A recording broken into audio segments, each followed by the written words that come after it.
Alright guys, so update tayo sa ginawa natin na e-box na D18. Ayan, kung napapansin nyo dito guys, yung lagayan ng speaker is naka-straight lang. So, it's my own version ng e-box. Ewan ko ba, pero nagustuhan ko yung tunog nung D15 kasi. So, gumawa ako ng D18, pinagawa ni Sir EXL. Ayan. Okay, so ito yung front niya guys. Ayan, dyan.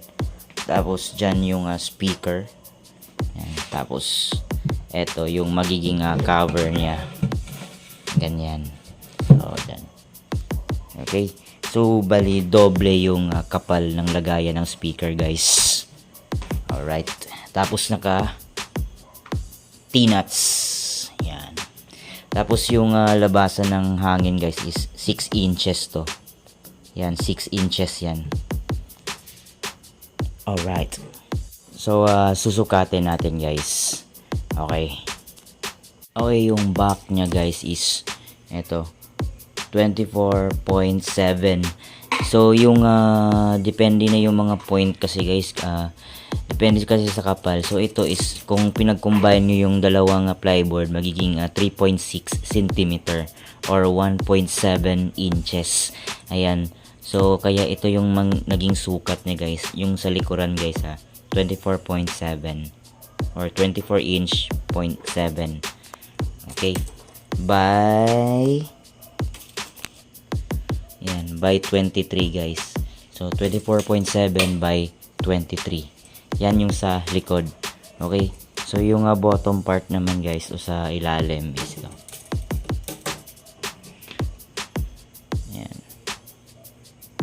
Ayan, so 23 yan siya guys. 23 inches by 23. So square siya na 23 inches guys. Same lang yung sa ano guys sa top, yung top at saka bottom. 23 by 23 inches. Okay. Tapos yung lagayan ng speaker guys is etong paganito. Yes, 21.9. 21.9 by ano siya, by 23. Okay, 21.9 by 23 inches. So yung lagayan ng speaker guys dito sa loob is ito 15.11 inches. Ayan. 15.11 inches. Ayan. By 21.9. 21.9. Ayan. So, yun yung na din maging sukat ng cover nyo guys. 15.11 by 21.9. Ayan. Basta siniguro ko lang kasi guys na 6 inches yung pagitan dito. Yung labasan ng hangin. So, 6 inches to guys. Kaya, kung ano yun na lang yung mga natira dito na sukat guys. So, yun na yun. Ayan guys. So, yan yung gilid niya guys. Ito yung handle niya. Ayan. So, simple lang guys. Okay. Ano lang siya.